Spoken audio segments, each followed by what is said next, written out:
आज का जो हमारा टारगेट है वो है miscellaneous exercise on chapter 10। Chapter 10 है आपका वेक्टर अलजेब्रा, ठीक है। अब वेक्टर अलजेब्रा के बेसिक कॉन्सेप्ट्स और उस पर बेस्ड जो बेसिक एक्सरसाइज हैं, लाइक प्रोडक्ट का है ना, क्रॉस प्रोडक्ट आपने देख लिया, डॉट प्रोडक्ट देख लिया, उसके क्वेश्चन देख लिए है ना, डायरेक्शन कोसाइंस वगैरह सब कुछ देख लिया, यूनिट वेक्टर निकालना सीख लिया। अब उसी पर बेस्ड एक मिसलेनियस एक्सरसाइज बना दी गई है जिसमें क्वेश्चन नंबर 1 है write down a unit vector in X Y plane making an angle 30 degree with the positive direction of X axis. देखो अब सबसे पहले तो देखो हम क्या करेंगे इस वाले क्वेश्चन में, यहाँ पर ये जो मैंने प्लेन बनाया ये कौन सा प्लेन है, एक्स वाई प्लेन, ठीक है। अब इसमें जो जेड है हमारा, अब क्योंकि जो हमारा वेक्टर वो एक्स वाई प्लेन में लाई कर रहा है तो वहाँ पर जेड की वैल्यू क्या हो जाएगी, 0। तो एक्स वाई प्लेन हमारा ये है, ठीक है, ऐसे ये मान लो कोई वेक्टर है, सपोज करो ए वेक्टर, ठीक है। अब ये जो ए वेक्टर है वो कितना बना रहा है, 30 degree with positive direction of X axis. ये एंगल कितना है, 30 डिग्री, ठीक है। तो ये वाला वेक्टर वाई के साथ कितना एंगल बना रहा होगा, तो आंसर है कितना, 60 डिग्री, ठीक है। एक्स के साथ 30 डिग्री और वाई के साथ 60 डिग्री, और जेड वाला वो 0 है, ठीक है। क्लियर बात आपको। अब सबसे पहली चीज, अब ये जो वेक्टर ए है ना, ये वेक्टर क्या रहा होगा, तो आंसर है ये वेक्टर रहा होगा, ये जो वेक्टर है हमारे पास इसके बेसिकली दो कंपोनेंट होंगे। एक तो ये कंपोनेंट होगा ए कॉस थीटा और एक ए साइन थीटा, दो ही तो होंगे। या तो आप इसको ऐसे ले सकते हो या इनके आप डायरेक्शन कोसाइन निकाल सकते हो और फिर इस वेक्टर को लिख सकते हो। दोनों में से जो भी मेथड आपको ठीक लगे वो कर सकते हो। मैं दो चीजें कह रहा हूं, फिर से सुनो। पहला तो ये वेक्टर एक्स एक्सिस के साथ कितना एंगल बना रहा है, 30 डिग्री बना रहा है, ठीक है, ये 30 डिग्री। तो इसके दो कंपोनेंट होंगे इस वेक्टर के, क्या क्या, एक तो होगा ए कॉस 30, ठीक है, और एक क्या होगा बोलो, ए साइन 30। ये दो कंपोनेंट होंगे, ठीक है। उन दोनों कंपोनेंट को आप मिला सकते हो। तो वही चीज़ मैं ये कह रहा हूँ, यहाँ पर आप अगर लिखते हो तो देखो क्या बनेगा, ये बनेगा कॉस थीटा आई कैप, ठीक है, प्लस साइन थीटा क्या आएगा, जे कैप। अब कॉस क्या है यहाँ पर 30 डिग्री, साथ में क्या आएगा, आई कैप। अब क्योंकि अच्छा सर आपने यहाँ पर ए क्यों नहीं लिखा, क्या नहीं लिखा, ए क्यों नहीं लिखा, क्योंकि वो वेक्टर कैसा वेक्टर है, यूनिट वेक्टर है ना, तो उसका जो मैग्नीट्यूड है वो कितना होगा, 1 रहा होगा। तो इसलिए मैंने सीधा क्या लिख दिया है, कॉस 30। समझ में आ गई बात आपको। चाहो तो आप यहाँ पर ऐसे भी लिख सकते हो, ए कॉस थीटा और क्या, सॉरी ए साइन थीटा, है ना, ए कॉस थीटा ए साइन थीटा, ऐसे भी लिख सकते हो। और फिर आपको पता है ए एक यूनिट वेक्टर है तो उसकी वैल्यू क्या होगी, 1 होगी। तो कॉस 30, तो ये वाली क्वांटिटी तो मैग्नीट्यूड दिखाएगी और ये किसको दिखा रहा है, डायरेक्शन को। आई कैप क्या दिखा रहा है, एक्स डायरेक्शन को, कंपोनेंट को, ठीक है। और प्लस ए साइन थीटा, यहाँ पर क्या आएगा बोलो, साइन 30 डिग्री, जे कैप, ठीक है। तो ये कितना बनेगा, कॉस 30 कितना होगा, √3/2 आई कैप प्लस साइन 30 कितना होता है, 1/2 जे कैप। ये हमारे पास आ जाएगा, ये रिक्वायर्ड वेक्टर होगा। तो एक मेथड तो ये है कि आप 30 डिग्री का एंगल बना रहा है एक्स के साथ, तो उसके दो कंपोनेंट लिख दो और क्वेश्चन हो जाएगा बड़े आसानी से। दूसरा आपके पास ऑप्शन ये है कि आप इसके डायरेक्शन रेशियो निकाल लो और फिर उसके बाद क्वेश्चन को सॉल्व कर दो। तो मैं यहाँ पर और करके देखो समझाता हूँ। जैसे हमारे पास डायरेक्शन कोसाइन क्या होंगे, एल इक्वस टू क्या होता है बोलो, कॉस एल्फा, है ना, और एम इक्वस टू क्या होगा हमारे पास, कॉस बीटा, ठीक है। और जेड वाला कंपोनेंट तो है ही नहीं, वो तो 0 ही है, तो इसलिए उसको हम लोग नोट नहीं करेंगे। तो कॉस एल्फा, एल्फा की वैल्यू यहाँ पर एक्स एक्सिस के साथ कितना एंगल बन रहा बोलो, 30 डिग्री, ठीक है। और एम वाई एक्सिस के साथ कितना एंगल बन रहा है, 60 डिग्री, ये हो जाएगा। तो आप इसको सॉल्व कर लो, कॉस 30 कितना होता है, √3/2, ये आ गया। और एम ये कितना आएगा, कॉस 60 कितना होता है, 1/2। अब आपको डायरेक्शन कोसाइन पता है, ठीक है। अगर डायरेक्शन क्वेश्चन पता है तो आप बड़े आसानी से वेक्टर लिख सकते हो। तो वेक्टर ए क्या रहा होगा बोलो, एल आई कैप प्लस बोलो एम जे कैप, ऐसा रहेगा। L कितना है √3/2 आई कैप और M कितना है 1/2 जे कैप। तो आप चाहो तो डायरेक्शन कोसाइन की हेल्प से निकाल सकते हो वेक्टर ए, या जो हमने ट्राइंगल लॉ पढ़ा था, है ना, या हमने वेक्टर का रेजोल्यूशन पढ़ा था जिसमें 2 कंपोनेंट में डिवाइड हो जाता है, उससे भी निकाल सकते हो। तो या ऐसे करो या ऐसे करो, एक ही बात है, ठीक है, समझ आ गया। अब इसके बाद next, the find the scalar component and magnitude of the vector joining the points this and this. 2 vector हैं, पहला है x1 y1 z1, दूसरा है हमारे पास x2 y2 z2, ठीक है।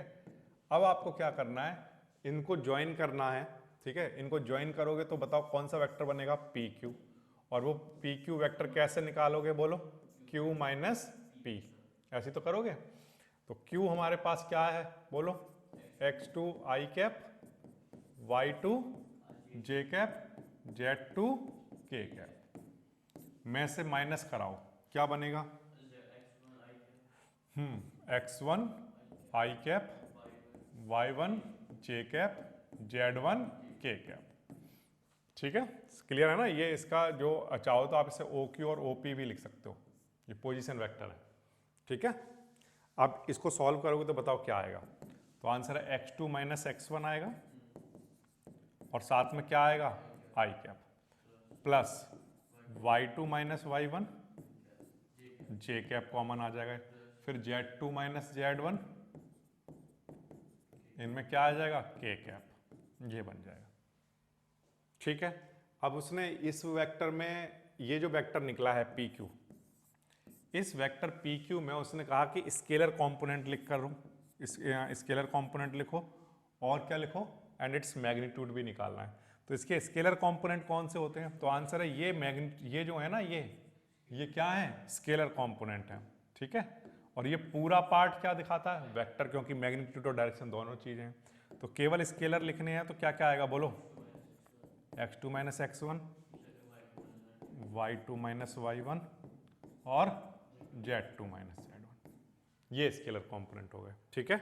और इसका मैग्नीट्यूड की अगर हम बात करें तो मैग्नीट्यूड हम पिछली क्लासों में पढ़ चुके हैं, कैसे निकाला जाता है बोलिए। तो आंसर है कि अंडर रूट लिखेंगे, ठीक है, और इनके जो स्केलर कंपोनेंट हैं उनका क्या करेंगे, हैं, हाँ, स्क्वायर करके प्लस कर देंगे, यानी कि x2 माइनस x1 का whole square, y2 minus y1 का whole square, plus z2 minus z1 का होल स्क्वायर, ये, ठीक है। तो पहले तो 2 पॉइंट उसने दे दिए, उससे ज्वाइन करके हमने वेक्टर बना लिया PQ, और वो जो PQ वेक्टर बना है उसका स्केलर कंपोनेंट ये है। अगर इसके वेक्टर कंपोनेंट पूछे होते तो हम ये कंप्लीट लिखते, ठीक है। और उसने मैग्नीट्यूड पूछा तो जो स्केलर कंपोनेंट है उनके स्क्वायर करके प्लस कर दो और रूट लगा दो, तो मैग्नीट्यूड निकल जाएगा, ठीक है, आसान है। ये आपका सेकंड क्वेश्चन हो गया। इसके बाद देखिए नेक्स्ट क्वेश्चन, ये इंपॉर्टेंट है। क्या क्वेश्चन है, a girl walks 4 kilometre toward west, then she walk 3 kilometre in a direction of 30 degree east of north. देखो सबसे पहले तो इसका एक फिगर बना के तैयार करते हैं। ये नॉर्थ साउथ, ये हमने बना दिया ईस्ट, और ये वेस्ट, ठीक है। अब एक गर्ल ने स्टार्ट किया कहाँ से, a girl walk 4 kilometre toward west, यहाँ से 4 किलोमीटर चले, ठीक है। ये कितना है, ये 4 किलोमीटर, ठीक है।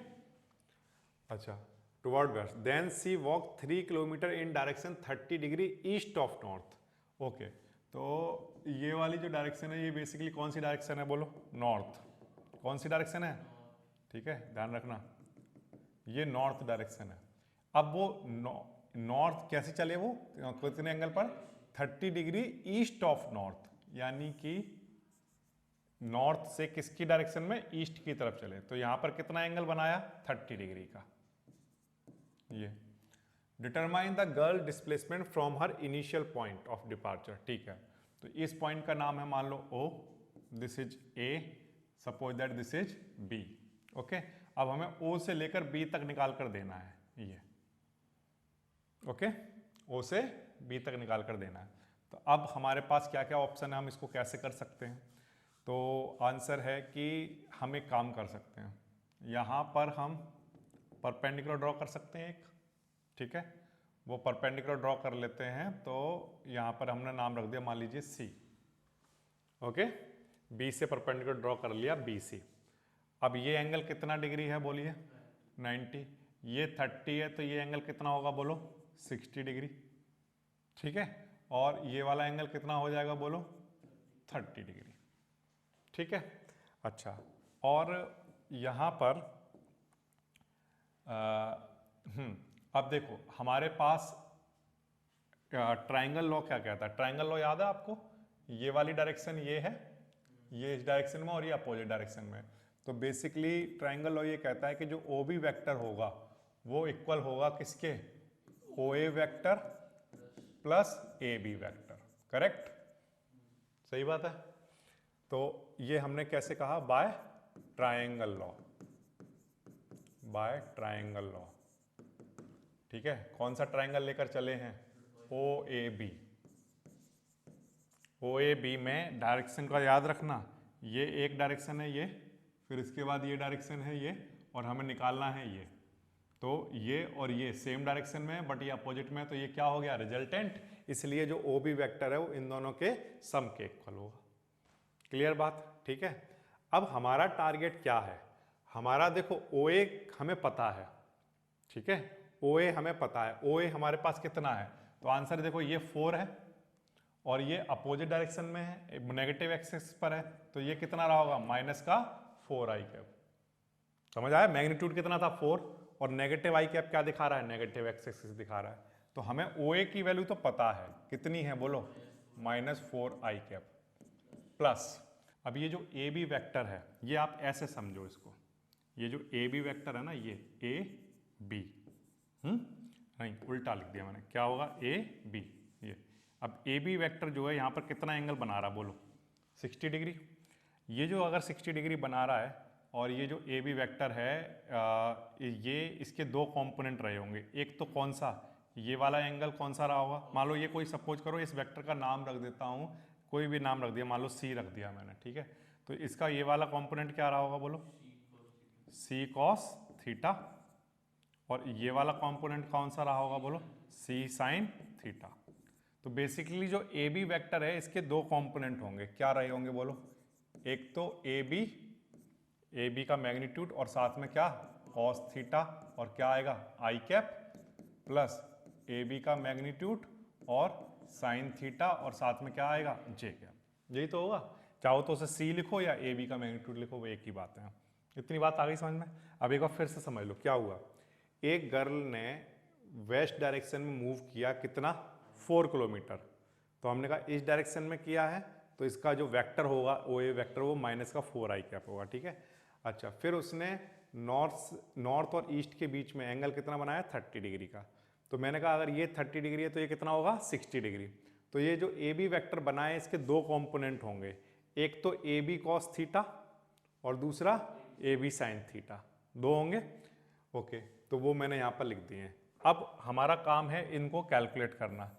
कैसे कैलकुलेट करोगे, देखो सबसे पहले ए बी की वैल्यू हमें क्वेश्चन में गिवन है, कितनी है बोलो, 3। तो -4 आई कैप ऐसे, ठीक है, प्लस ए बी की वैल्यू कितनी है, मैग्नीट्यूड 3 है, और कॉस थीटा, थीटा कितना बन रहा है बोलो, 60 डिग्री, और साथ में क्या, आई कैप प्लस, और क्या आएगा बोलो, 3, और साइन में क्या, साइन 60 डिग्री, और साथ में क्या, जे कैप, ठीक है। ये -4 आई कैप प्लस 3 कॉस 60 कितना होता है बोलो, √3/2,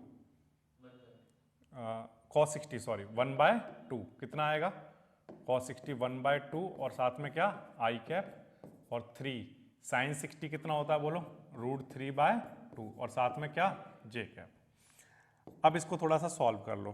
तो देखो इसको सॉल्व करोगे तो कितना बनेगा, 4 2 जा 8, 8 - 3 कितना आएगा, -5 आई कैप, और साथ में क्या चल रहा होगा बोलो, 3√3/2, साथ में क्या, जे कैप।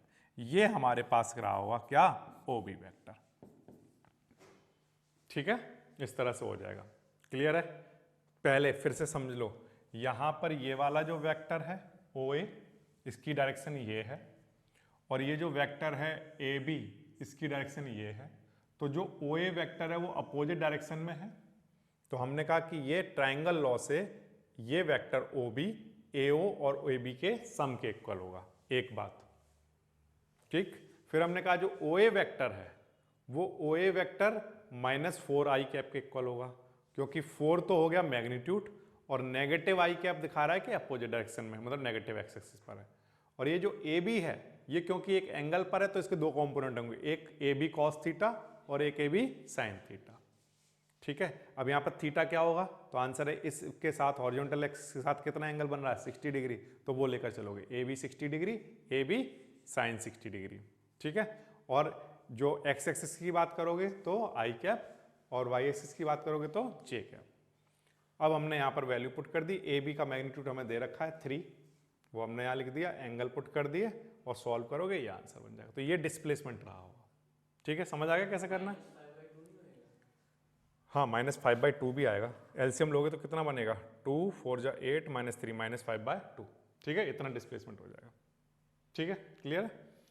इसके बाद next, if a equals to B plus C then is it true that a, और साथ में क्या दे रखा है a equals to B plus C, okay ऐसे दे रखा है।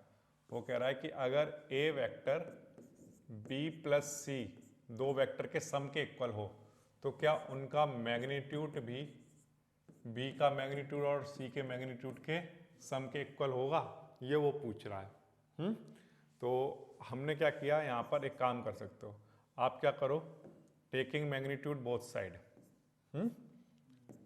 Taking magnitude both side, okay. अब आप क्या कर सकते हो, या फिर एक काम करो, मैग्नीट्यूड लेने से पहले इनका स्क्वायरिंग कर दो, बल्कि वो ज़्यादा बेटर रहेगा। क्या कर दो, स्क्वायरिंग बोथ साइड, ठीक है। अगर आप स्क्वायरिंग बोथ साइड करते हो तो देखना क्या बनेगा, ए के मैग्नीट्यूड का जब अगर आप स्क्वायर करोगे तो ए का मैग्नीट्यूड ए वेक्टर इंटू ए वेक्टर, ये किसके इक्वल होता है, ए का मैग्नीट्यूड का स्क्वायर, ये बन जाता है। अच्छा, सिमिलरली यहाँ पर क्या आएगा बोलो, बी प्लस सी का होल स्क्वायर है, तो क्या बनेगा बोलो, बी वेक्टर का स्क्वायर और सी वेक्टर के मैग्नीट्यूड का स्क्वायर प्लस क्या बनेगा 2 इंटू बी वेक्टर का magnitude into 2 into B vector into में क्या सी वेक्टर, ये बनेगा। तो क्या अगर आप ध्यान से देखो तो यहाँ से जो ए का मैग्नीट्यूड है क्या वो बी और सी के मैग्नीट्यूड के इक्वल दिख रहा है, नहीं दिख रहा है। तो एक तो तरीका ये है कि आप इसको सॉल्व करके यहाँ से भी दिखा सकते हो। दूसरा तरीका ये है कि आप क्या करो, एक एग्जाम्पल ले लो, सबसे बढ़िया तरीका क्या, जैसे मान लो आपके पास एक ए वेक्टर ले लिया आपने, एग्जाम्पल के लिए लिखता हूँ, मान लीजिए आपने लिया 6i कैप, ठीक है, और मान लीजिए आपने लिया 4j कैप प्लस आपने ले लिया 2k कैप। ये कौन सा वेक्टर है, ए वेक्टर। अब आप एक वेक्टर बी ले लो और एक वेक्टर सी ले लो, जिससे कि उनका सम इसके इक्वल आ जाए। तो मान लीजिए आपने ये ले लिया 3 और ये ले लिया 3, ठीक है, या आप और चेंज करना चाहो चेंज भी कर सकते हो, ये 2 और ये 4 ले लो, उससे कोई फर्क नहीं पड़ेगा, ठीक है। अब ये 1 ले सकते हो और आप ये क्या ले सकते हो, 3 ले सकते हो। अच्छा, यहाँ पर आपने k ले लिया और यहाँ पर भी आपने क्या ले लिया, k ले लिया, ओके, समझ आ गई बात। या चाहो तो यहाँ पर 2k ले लो, यहाँ पर माइनस का k ले लो, वो उससे कोई फर्क नहीं पड़ेगा, बस इनका सम इसके इक्वल होना चाहिए। अब आप इसका मैग्नीट्यूड निकालो, तो इसका मैग्नीट्यूड अगर आप निकालते हो तो देखो क्या बनेगा, a का मैग्नीट्यूड इक्वल आएगा किसके, बोलो 6 का स्क्वायर कितना बनेगा 36, 4 का स्क्वायर 16 और 2 का स्क्वायर कितना 4। तो ये सॉल्व करोगे तो बताओ कितना आएगा, तो ये हो गया 20 और 36 कितना बन गया बोलो 56, ठीक है। तो इसका आंसर आया √56। अब इसको देखो, इसका मैग्नीट्यूड निकालो यहाँ से, तो क्या बनेगा b का मैग्नीट्यूड, तो आंसर है ये बनेगा 2 का स्क्वायर कितना 4, 1 का स्क्वायर 1 प्लस 1 कितना आया बोलो 6। अब इसी तरह से इसका निकालो, ठीक है, c कितना बनेगा 16 प्लस 9 प्लस 1 कितना आया √26। अब क्या √56 इक्वल है √6 प्लस √26 के, तो आंसर इक्वल नहीं है। इसका मतलब ये हो गया कि जो ए का मैग्नीट्यूड है वो बी के मैग्नीट्यूड और सी के मैग्नीट्यूड के इक्वल नहीं होगा। तो ध्यान रखना ऐसा जरूरी नहीं है कि ए बी प्लस सी के सम के इक्वल है वेक्टर, तो उनके मैग्नीट्यूड भी इसी तरह के रिलेशन को दिखाएं, ऐसा नेसेसरी नहीं है। ठीक है, ये आपका 4th नंबर हो गया। इसके बाद next, find the value of x for which this is a unit vector. देखो उसने बोला है कि x i cap j cap और k कैप, ठीक है, ये दोनों क्या हैं, ये क्या है, एक यूनिट वेक्टर है। यूनिट वेक्टर है यानी कि इसका मैग्नीट्यूड क्या होगा, 1 होगा। ठीक है, तो आप क्या करोगे, सबसे पहले तो डॉट प्रोडक्ट करवाओ। डॉट प्रोडक्ट जानते हो क्या होता है, किसी भी चीज का डॉट प्रोडक्ट क्या होगा बोलो, x का मैग्नीट्यूड है ना, a डॉट b क्या होता है ना, यही तो होगा, x का मैग्नीट्यूड और क्या आएगा, i कैप j कैप और k कैप का मैग्नीट्यूड और इन टू में इनके बीच का एंगल, यही तो होगा कितना, cos थीटा। ये होगा। अब हमें निकालना है क्या, यूनिट वेक्टर। यूनिट वेक्टर का मतलब इनका जो मैग्नीट्यूड है वो किसके इक्वल रख देना है, 1 के इक्वल रखना है। तो कैसे लिखोगे, एक्स आई कैप, ये कितना बनेगा बोलो, एक्स जे कैप और एक्स के कैप। ठीक है, अब ये जो क्वांटिटी है ये बेसिकली हमें क्या दे रही है, यूनिट वेक्टर दे रही है ना। ये वेक्टर कैसा वेक्टर है, यूनिट वेक्टर। चाहो तो इसको ऐसे ना लिखकर ऐसे भी लिख सकते हो। देखो एक सबसे बढ़िया तरीका बताता हूँ आपको। आप एक काम करो, ये आपने वेक्टर लिख लिया, अब ये जो वेक्टर लिखा है इस वेक्टर को का मैग्नीट्यूड निकाल लो आप। इस वेक्टर का कोई नाम भी रख दो थोड़ी देर के लिए। मान लीजिए हमने नाम रख दिया क्या, ए वेक्टर है, ये हमारा कैसा वेक्टर है, ए वेक्टर। ठीक है, अब ए वेक्टर जो है ये हमारा, इसका मैग्नीट्यूड क्वेश्चन में बता रखा है कितना है, 1 के इक्वल है। अच्छा, इसका अगर आप मैग्नीट्यूड निकालोगे तो वो आएगा कितना बोलो, x square plus x square plus x square, यही तो आएगा। और ये सब किसके इक्वल चल रहा होगा, 1 के। अब इसको सॉल्व करोगे तो कितना आएगा बोलो, √3 एक्स स्क्वायर इक्वल्स टू कितना, 1। और यहाँ से x बाहर आ जाएगा और बचेगा क्या, √3 इक्वल्स टू में क्या चल रहा होगा, 1। तो x इक्वल्स टू कितना आंसर आ जाएगा, 1/√3। तो ये x की वैल्यू रही होगी। तो सबसे बढ़िया तरीका का बताऊं, अगर उसको लॉन्ग नहीं करने के बजाय, सबसे सिंपल है, जो आपको ये वेक्टर दे रखा है ना, इस वेक्टर को कोई वेक्टर के इक्वल मान लो और इसका मल्टीप्लाई करा लो अंदर। अब क्योंकि क्वेश्चन में बोला हुआ है कि ये जो वेक्टर है ये कैसा वेक्टर है, एक यूनिट वेक्टर, यानी कि इसका मैग्नीट्यूड 1 के इक्वल। और इसका मैग्नीट्यूड हमें निकालना आता है, अंडर रूट में इसके स्केलर जो भी कंपोनेंट है उनके स्क्वायर करके सम कर दो और फिर इसको सॉल्व करते जाओ, x की वैल्यू आ जाएगी। तो ये तो बहुत आसान है। इसके बाद नेक्स्ट 6th नंबर देखिए, find a vector of magnitude 5 unit and parallel to the resultant of vector this and this. Resultant का मतलब क्या हो गया, उन दोनों वेक्टर का सम। तो हमारे पास जो a वेक्टर है और b वेक्टर, पहले तो इनका सम निकाल लो। इस दोनों वेक्टर कितना आएगा, 3i cap plus j cap और प्लस 0 k कैप। तो मैं उसको नहीं लिख रहा हूं, ये बन गया। ये a प्लस b क्या आया, रिजल्टेंट वेक्टर। इस रिजल्टेंट वेक्टर का मान लीजिए हमने नाम रख दिया, सपोज करिए r वेक्टर। ठीक है, अब हमें क्या करना है, एक ऐसा वेक्टर करना है, find a vector of magnitude 5 unit. तो कोई भी वेक्टर जब हम लिखते हैं तो हम दो चीजें लिखते हैं, ध्यान रखना। एक तो क्या होता है उसका मैग्नीट्यूड और साथ में उसकी क्या लिखी जाती है बोलो, डायरेक्शन। ऐसे ही तो होता है। अब हमें जो वेक्टर लिखना है वो इनके सम के इक्वल होना चाहिए। ठीक है, और उसका मैग्नीट्यूड कितना होना चाहिए, 5 होना चाहिए। तो हमें इस वेक्टर का मैग्नीट्यूड तो पता है, कितना लेना कर चलना है, 5। अब हमें क्या पता करनी है, इसकी डायरेक्शन। अब डायरेक्शन कहाँ से पता करें, तो आंसर किसी भी वेक्टर की डायरेक्शन किसके इक्वल होती है, उसके यूनिट वेक्टर के। और यूनिट वेक्टर किसके इक्वल होता है बोलो, वेक्टर अपॉन वेक्टर का मैग्नीट्यूड। समझ आ रही है बात। तो ये मैग्नीट्यूड 5 लेकर चलना है और इसकी डायरेक्शन क्या होगी बोलो, आर वेक्टर की direction r cap, unit vector. ठीक है, तो r वेक्टर हमारे पास कितना है बोलो, 3i cap plus j cap और अपन में इसका मैग्नीट्यूड बताओ कितना आएगा, 3 का स्क्वायर प्लस 1 का स्क्वायर। तो सॉल्व करोगे कितना आएगा, 3i cap plus j cap upon में क्या, √10। ये बना। तो 5 ऐसे ही ठीक है, और यूनिट वेक्टर हमने निकाल लिया, कितना आया, 3i cap plus j cap और अपॉन में क्या चल रहा है, √10। अब आप चाहो तो इस 5 का अंदर मल्टीप्लाई करा दो, 15i cap plus 5j cap, और दोनों के नीचे अपॉन में क्या चल रहा है, √10।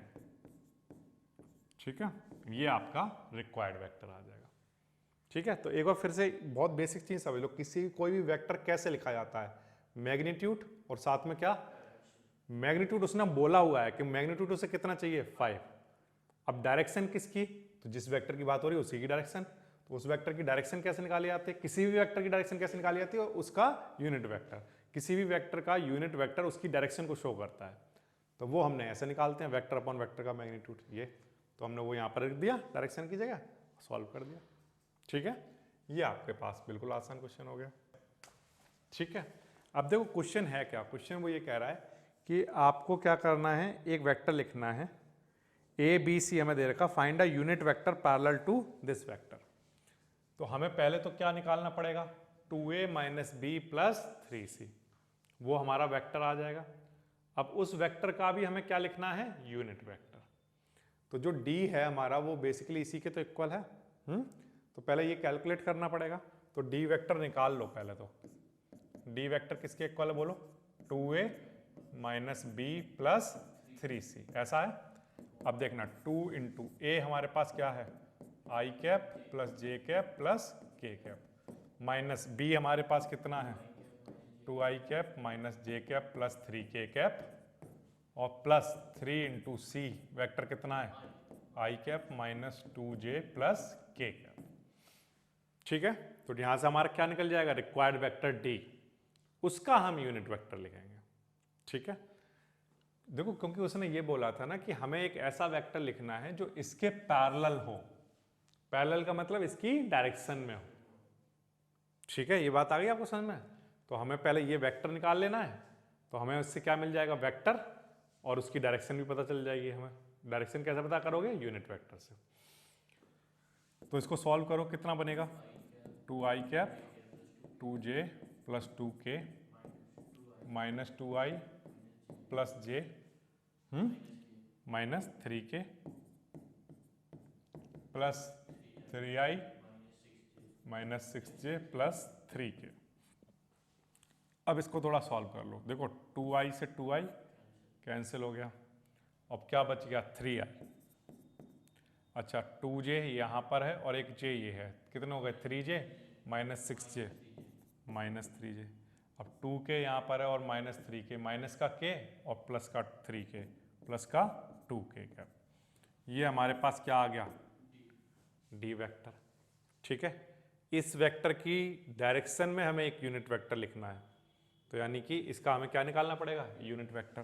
तो ये इसका यूनिट वेक्टर बताओ किसके इक्वल होगा, this vector upon this vector का मैग्नीट्यूड। तो 3i cap 3j cap plus 2k cap. ठीक है, अपॉन में इसी का मैग्नीट्यूड, 3 का स्क्वायर माइनस 3 का स्क्वायर प्लस 2 का स्क्वायर, तो क्या बनेगा, 3i cap minus 3j cap plus 2k cap. ये कितना बनेगा, 9 प्लस 9 18, 18 और 4 22, रूट 22 बनेगा, वो सबके नीचे अलग अलग लिख दो ऐसे। सिंपल है, कर लोगे, इस तरह से हो जाएगा। ठीक है, तो जब भी कोई इस तरह का क्वेश्चन आता है तो वो आपको ये बता देगा कि आपको वेक्टर कहाँ से उठाना है। जैसे कि इससे पीछे वाले क्वेश्चन में उसने कहा आपको वेक्टर क्या चाहिए, रिजल्टेंट वेक्टर, ए और बी का रिजल्टेंट, और इस बार उसने कहा कि जो वेक्टर आपको चाहिए वो 2a minus B plus 3c है। ठीक है, और फिर यूनिट वेक्टर निकालना आसान है। तो ये हो गया। इसके बाद नेक्स्ट क्वेश्चन नंबर 8 में हमें कोलिनियर शो करने हैं। पॉइंट है हमारे पास 1 माइनस 2 माइनस 8, बी है हमारे पास 5 0 माइनस 2, और सी है हमारे पास 11 3 और 7। ऐसा क्वेश्चन आया, कैसे करोगे। तो आंसर है कि अगर ये कोलिनियर हैं, अगर ये कोलिनियर हैं तो अगर मैं इनको ऐसे बनाऊं ए बी और सी, तो जो ए बी वेक्टर है का मैग्नीट्यूड है और जो बी सी वेक्टर का मैग्नीट्यूड है, उनका सम किसके इक्वल होना चाहिए? AC वेक्टर के मैग्नीट्यूड के। सही बात है। तो पहले हमें किसकी जरूरत पड़ेगी बोलो? AB वेक्टर की जरूरत पड़ेगी। तो AB वेक्टर कैसे निकालोगे? B माइनस A करके। तो 5 माइनस 1 कितना? 4i cap. 0 माइनस माइनस का 2 प्लस का 2j कैप। -2 माइनस 8 प्लस का 6k कैप। ये AB वेक्टर आ गया। ठीक है। इसी तरह से BC वेक्टर की जरूरत पड़ेगी। BC वेक्टर निकालो, क्या बनेगा? 11 minus 5 6i cap. 3 minus 0 3j cap. और 7 माइनस माइनस 2 कितना? प्लस का 9k कैप। इसी तरह हमें AC वेक्टर की जरूरत पड़ेगी। AC वेक्टर निकालो, 11 माइनस 1 कितना? 10i cap. अच्छा, 3 माइनस माइनस का 2 प्लस 5j कैप। और 7 माइनस माइनस का 8 15k कैप। हमने AB BC AC तीनों निकाल लिए। अब हम इनका मैग्नीट्यूड निकालेंगे। तो AB का मैग्नीट्यूड बताओ कितना आएगा? तो 4 का स्क्वायर प्लस 2 का स्क्वायर प्लस 6 का स्क्वायर। तो ये कितना आएगा? 16 प्लस 4 20 प्लस 6 36 कितना आएगा? 56। ठीक है। अच्छा, अब इसके बाद BC का मैग्नीट्यूड निकालो। 36 आएगा प्लस 9 आएगा प्लस 81 आएगा। इनको ऐड करो। ये कितना बना? 90 और 36 कितना आया? √126। ठीक है। अच्छा, अब इसका निकालो AC का मैग्नीट्यूड। AC का मैग्नीट्यूड करो। 10 का स्क्वायर कितना आएगा? 100 प्लस 5 का स्क्वायर 25 प्लस 15 का स्क्वायर 225। ठीक है। तो ये 250 प्लस 100 कितना हो गया? 350। ये आ गया। नाउ अब हम एक काम करेंगे, क्या कि जो √350 है, क्या वो इक्वल है √56 प्लस √126 के? तो एक काम करना पड़ेगा। ऐसे आप नहीं देखकर बता पाओगे, पहले इनके फैक्टर की फॉर्म में लिख लो इनको। ठीक है। मतलब जैसे 56 है ना, इसके जब आप फैक्टर कराओगे तो देखना क्या बनेगा? 2 और यहाँ पर कितना आएगा? 8। फिर 2 कराओगे, बोलो कितना आएगा? 14। फिर 2 कराओगे तो कितना आएगा? 7। फिर कितना आएगा? तो ये बेसिकली हमारे पास ये बना 2 × 2 × 2 × 7। तो 14 × 4, 14 × 4 होता है, तो उसका 4 का 2 बाहर आ जाएगा, तो 2√14 बन जाएगा ये, 2√14। इसी तरह से 126 का पता कर लो। ठीक है। अब 126 का पता करोगे तो उसके लिए सेम काम करना पड़ेगा आपको। इसके लिए आपको क्या करना है बोलो? 126 के फैक्टर करा कर देख लो। देखो, 2 से करोगे 6 3, फिर कराओ 3 से 2 1 है ना, फिर 3 से करा दो, कितना आ गया? 7। और फिर क्या आया? 1 7 से। ठीक है। तो 7 × 2 14 और ये 3 बाहर आ जाएगा, तो ये क्या बन गया? 3√14। कितना बन गया? 3√14। ये तो पेयर में से बाहर आ गया ना, 7 × 2 अंदर रह जाएगा। ऐसे ही 350 को लिख लो। तो 350 के फैक्टर कराओ, क्या बनेगा बोलो? 175। ठीक है। फिर आप किससे कराओगे? 5 से करा लो, कितना बनेगा बोलो? 3 और 5। फिर 5 से कराओगे 7, फिर 7 से कराओगे 1, तो इसमें 5 बाहर आ जाएगा, तो 5√14। तो यहाँ पर 5√14 चल रहा है और इधर 2 और 3 5√14। दोनों साइड आपस में कैसी हैं? इक्वल हैं। तो इसका मतलब ये कह रहे हो आप कि जो AC का मैग्नीट्यूड है वो AB का मैग्नीट्यूड प्लस BC का मैग्नीट्यूड आ रहा है। तो इस बात का मतलब ये है कि ये AC के बीच में लाई कर रहा होगा, कौन? B, तभी तो AB प्लस BC AC आ रहा है। तो इसका मतलब ABC कैसे हैं? Collinear, are collinear. समझ आ गई बात? इस तरह से करना है। तो इस तरह के क्वेश्चन आपने पहले भी कर रखे हैं। ABC को कोलिनियर प्रूफ करना आसान है। कर लोगे। ठीक है, और कुछ इसमें पूछ रखा है, देखो question, find the ratio in which B divide A C. ये भी बताना है कि बी जो है वो ए सी को किस रेशियो में डिवाइड कर रहा है। यहाँ पर आप देखो तो बी क्या कर रहा है, ए सी को किस रेशियो में डिवाइड कर रहा है, किसी ना किसी में तो कर रहा है, तो वो रेशियो क्या रहा होगा, तो मैंने माना वो रेशियो रहा होगा लैम्डा एंड 1, लैम्डा रेशियो 1। ठीक है, तो बी जो वेक्टर है, बी वेक्टर किसके इक्वल रहा होगा, बी वेक्टर जो निकलेगा वो किसके इक्वल होगा, लैम्डा इंटू में सी, ठीक है, प्लस 1 इंटू में क्या ए, और अपॉन में क्या लैम्डा प्लस 1, ऐसे ही आएगा। तो अब देखो यहाँ पर हमें क्या चाहिए होगा, बी वेक्टर चाहिए होगा, तो बी ए बी सी तीनों पॉइंट में यहाँ लिख ले रहा हूँ। ठीक है, क्या था हमारे पास, ए पॉइंट था 1 -2 -8, और बी पॉइंट था हमारे पास 5 0 -2, और सी था हमारे पास 11 3 और 7। ठीक है, अब हमें क्या बताना है कि बी जो है वो ए और सी को किस रेशियो में डिवाइड कर रहा है, तो फॉर्मूला यही होगा, बी हमारा किसके इक्वल होगा बोलो, लैम्डा इंटू सी और 1 इंटू ए, जो सेक्शन फॉर्मूला आपने पढ़ा है। अब बी जो वेक्टर है हमारा वो क्या रहा होगा, तो आंसर है 5 आई कैप प्लस जी वो तो 0 हो गया, माइनस में 2 के कैप, लैम्डा इंटू सी हमारे पास क्या रहा होगा बोलो, 11 आई कैप 3 जे कैप 7 के कैप, प्लस 1 इंटू ए हमारे पास क्या है, -2 जे कैप -8 के कैप, और अपॉन में क्या चल रहा है, लैम्डा प्लस 1। ठीक है, ये सेक्शन फॉर्मूला है हमारा। अब इसको थोड़ा सा सॉल्व कर लो, तो ये लैम्डा प्लस 1 यहाँ पर मल्टीप्लाई होगा, तो पहले लैम्डा का यहाँ मल्टीप्लाई कराओ, बताओ क्या आएगा, 5 लैम्डा आई कैप -2 लैम्डा के कैप, फिर 1 का करा दो, 5 आई कैप -2 के कैप, इस चीज़ का मल्टीप्लाई यहाँ हो चुका। अब इस लैम्डा का यहाँ पर भी मल्टीप्लाई करा, देखो इस लैम्डा का इन सब से होगा तो क्या आएगा, 11 लैम्डा आई कैप 3 लैम्डा जे कैप प्लस 7 लैम्डा के कैप।